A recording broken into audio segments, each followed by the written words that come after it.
Hi there, my name is James Ponti. I am a middle grade fiction author. I've written these books here. That's the Dead City series, the Frame series, and the newest one is City Spies. We'll leave that one up kind of like that, show it off a little bit.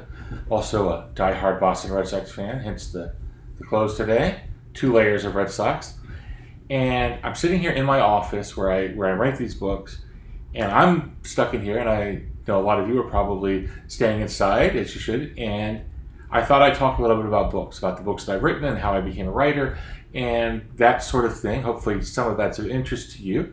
Give you a little layout. I've actually just moved. I just moved a little over a month ago, so this is a new office for me, but I really like it. It's got a lot of windows, which make it hard to tape, but it because the light's all over the place, but it's a great place to be creative. Here's my computer that I've written all these books and others on. In fact, if you have a really good sideways angle view, you can see this is City Spies 2, the follow-up book to this, which I'm supposed to finish up in 2 days and turn it into my editor. So hopefully she'll like it.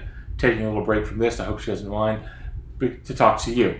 So where do writers come from and how do writers come to be? I thought would be a good place to start. I was born in Italy, a town famous for its Leaning Tower. That's my dad and my brothers. And the Leaning Tower of Pisa. I was born in Pisa, Italy. And I moved to the United States when I was pretty young. My mom was a painter. And my mom loved, she was a great painter. Here's when we actually, that's her painting. She's from America. She's not Italian. And she's painting, she loved Wild West stuff. She's painting a cowboy. And that's me, the adorable baby, little guy watching her there. And my mom was always into creative things, and she always encouraged us to be creative and to do creative things. So it was only natural maybe that I wanted to pursue the career that I pursued. This is me when I was maybe closer to your age. Well, a school picture there with a very kind of bad haircut. And right here is me. I was the worst Little League baseball player probably in the history of Atlantic Beach, Florida Little League. So I don't know if that's an honor, but I remember at the time wanting to be the center fielder for the Boston Red Sox. That wasn't going to happen, and then at a very young age I decided, what I really want to be is a writer, and I decided to be a writer. But that wasn't an easy decision for me because I was a terrible reader. I just was very slow. It bothered me a lot. There's like one book that I really loved as a kid. Let's see if I had it here the other day. Do I still have it here? There's a book called From the Mixed Up Files of Miss Basil Frank Weiler, and I have misplaced it. I meant to have it as a prop. But it's a great, great book. But other than that, I didn't read much growing up, so I thought I was going to be a TV writer. So I went to college and I studied film and television writing, which was really fun. And then I had this great job in college. During college, I lived in Orlando, Florida, so I worked at Disney World, and I was Davy. First of all, I want to prove I used to have hair. I don't have much hair now, but that's me looking very moody in college with hair. And this is me also when I was in college. And this is me, I was Davy Crockett on the canoe ride at Disney World. So people would paddle around the canoe, and I stole this. You're not supposed to have it. Don't tell Disney World that I took it. But I'd have this coonskin cap, this silly, ridiculous coonskin cap. It had no top on the top, by the way, so it would bleach our hair blonde over the summer. And I would tell jokes in this coonskin cap. Now, what was great about that was I learned how to tell jokes. And then in college, I was learning how to write. And so I decided that I would write funny things for television. And I did. And for a long time, that's what I did. I worked at Nickelodeon. I worked at Disney Channel. I bounced around. I even worked on a show called The Mickey Mouse Club. Here's a picture of the cast and crew of The Mickey Mouse Club. And it's famous because right up there, that's Britney Spears and Christina Aguilera. Justin Timberlake is in here somewhere. And they were just 11, 12-year-old kids that worked with me every day. They were great, and we would write funny sketches about them and for them. And so I did TV writing. And once I was working at a show at Nickelodeon, a long time before you were born, I'm sure. It was called From the Mystery Files of Shelby Woo.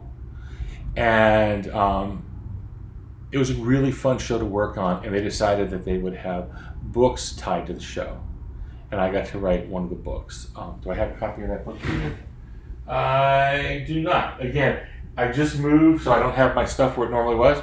But I wrote a little thin book for that, and I really loved it. And I decided, you know what, maybe I could write books. And over the years, then I started writing books. Like I said, the first series that I wrote was about it's called it's the wrong book. It's called Dead City, and it's about this teen secret society, the police, the undead, who lived in New York City. And I really liked that. There are 3 books in that series. And then the next one I wrote, it's called Framed. It was kind of a 12-year-old Sherlock Holmes kind of kid who lives in Washington, D.C. with his best friend Margaret, and they solve mysteries all over Washington. And I wrote 3 of those, and I hope one day to write some more of those. But I was on a vacation with my family. Actually, this picture I do have. Vacation with my family. My son was going to school in England, and my wife and I went to visit him.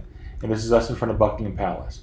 And we went to Buckingham Palace, and I thought, well, that's a really fun, exciting thing to be in London. And then a couple of days later, we were in Paris looking at the Eiffel Tower, and they were having so much fun. I thought, you know, it would be great. It would be great to write a book series set in Europe, or at least that took place in places like London in Europe. And I started thinking, and I came up with what became the idea for City Spies. City Spies is about 5 kids from around the world who have each fallen through the cracks of their separate societies. And they are all raised by this pair of spies in northern Scotland named Mother and Monty. But Mother is the man, and Monty is she's a woman. And they become a family of spies, and they go on these amazing adventures all over the world. I'll introduce you to them some. So what they do is each of the kids in this, like I said, has fallen through the cracks of a different society. When they join the City Spies, they wipe their ties to their past clean, and they take as their code name the name of the city where they're from. So we have Paris. I don't know if you can see Paris here. Paris is the first of the City Spies, and he was actually, well, I don't want to spoil stuff, but he saved Mother's life, and in saving Mother's life, that's how the City Spies were born. Then there is Sydney, who is quite the rebel. And Sydney is, she's from Australia, Sydney, Australia, and her thing is she believes in fighting for justice no matter what, even if it causes trouble, which is great in a spy, sometimes a little unruly in a 14-year-old. There is Rio. Rio is, I keep doing these backwards, sorry about that. Rio is a boy from South America, and what Rio does is, he was a street magician.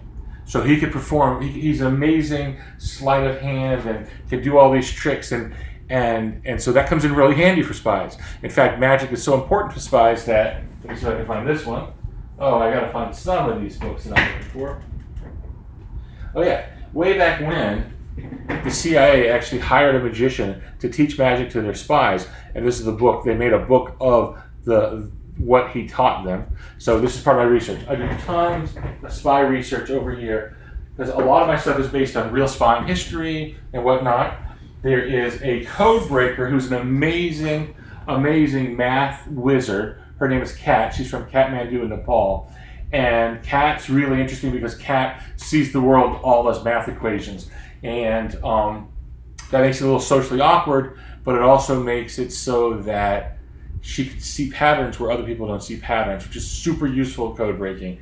And then the main character, at least in the first book, is Brooklyn. And we start the story with Brooklyn. And Brooklyn is a girl who starts off in Brooklyn, New York. And Brooklyn is been arrested because she is hacked. She's a computer hacker, and she has hacked into the computer system to prove that her foster parents have been doing not great things. And instead of getting her foster parents in trouble, she gets in trouble. And well, I'll read you a little bit of that, and then I'll let you go on with your day. So this is chapter 1 of City Spies. It's called A Man Called Mother. And Brooklyn's original name is Sarah, by the way, so we'll pick up with that. Sarah looked at the water stain on the wall and imagined it was an island. She wasn't sure if that was because it actually looked like one, or just because she so desperately wished she were in some tropical paradise far from Brooklyn in this tiny court on the 8th floor of the King's County. This tiny room on the 8th floor of the King's County family court. She sat across the table from a public defender, a massive man in a rumpled suit named Randall Stubbs. His bulky frame hunched over as he scanned her file. "This doesn't look good," he muttered, because stating the obvious was apparently something they taught in law school. "You're lucky they've made such a generous offer." "They have?" Sarah asked, surprised. "What is it?" He looked up from the file and said, "You plead guilty to all charges and get 30 months in juvenile detention." 2.5 years in juvie didn't sound generous to Sarah, but it probably wasn't much worse than her last few foster homes. She was tough for a 12-year-old. She could handle it. And of course, he added, you won't be allowed near a computer. This, however, was unacceptable. For how long? For the duration of your sentence, maybe longer as a condition of your release. That'll be up to the judge. But all I did was, what, he interrupted, hack into the computer network for the entire juvenile justice system of New York City? Is that what you were going to say? Because that's not what I'd call an all-I-did situation. I know, but I was only trying to. It doesn't matter what you were trying to do. All that matters is what you did. You're lucky you're 12. If you were 13, they probably would have bumped you up to a higher court to make an example out of you. The weight of this hit her hard, and for the first time she regretted her actions. Not because they were against the law. Legal or not, she had no doubt that she'd done the right thing. But she'd never considered that she could be banished from the one corner of the world that made sense to her. The only time Sarah felt at home was when she was sitting at a computer keyboard. I'll never hack again, she said. I promise. Oh, you promise, he responded sarcastically. Maybe you can cross your heart and hope to die once we get in court. I'm sure that'll fix everything. Sarah struggled when it came to controlling her temper, a diagnosis confirmed by multiple counselors and at least 2 school psychologists. Still, she tried to keep cool as she looked at the man who was supposed to be helping her. She couldn't risk angering him, because he was her only hope for a positive outcome. So she took a deep breath and counted to 10, a tip from one of those counselors whose name she'd long since forgotten. If I can't use a computer, she said, barely masking her desperation, then I can't do the one thing I'm good at, the thing that makes me special. Yeah, well, you should have thought of that before you.